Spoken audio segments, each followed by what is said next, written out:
Coffee అన్న ఒకసారి బయట చెప్పు కాఫీ టీ చెప్పు ఈ నెల 28వ తారీఖున జరగబోయే వరల్డ్ ట్రెడిషనల్ మెడిసిన్ సంబంధించి దేశ విదేశాల నుంచి నిష్ఠాతులైన వైద్య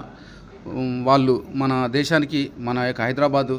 వచ్చి దానికి పురాతన వైద్యానికి సంబంధించి మనకేమేమి కావాలి, ఎలా ఉండాలి, రోగం రాకుండా ముందు జాగ్రత్త ఎలా తీసుకోవాలి, prevention is better then cure అంటే మనం ఫస్ట్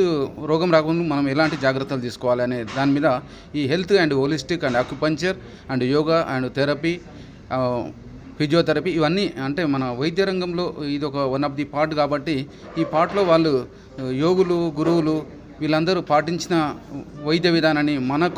మన సామాన్య మానవునికి, ఎందుకంటే మన ఆర్డర్లో లేవు మన అవయవాలు, డిసార్డర్లో ఉంటున్నాం. డిసార్డర్ అంటే ఒక రకమైన రోగము. ఆ రోగం రాకుండా మనం ముందు జాగ్రత్త తీసుకోవాల్సిన చర్యల గురించి మన దేశ విదేశించి వచ్చే వైద్యులకు మరియు యోగులకు వీళ్ళందరూ సలహాలు తీసుకొని మనం కూడా ఆరోగ్యవంతంగా ఉండాలని వీళ్ళు ఒక 2035 అనే విజన్తో పనిచేస్తున్నారు. కాబట్టి ఈ వంశీకృష్ణ అండ్ డాక్టర్ రౌత్ గారి గ్రూప్కు ప్రత్యేక ధన్యవాదాలు తెలుపుతూ ఈ యొక్క కార్యక్రమాన్ని వినియోగించుకోవాలని విస్తృతంగా ప్రచారం చేసే మీడియా మిత్రులకు అందరికీ కూడా ప్రత్యేక ధన్యవాదాలు తెలుపుతూ నేను ముగిస్తున్నాను.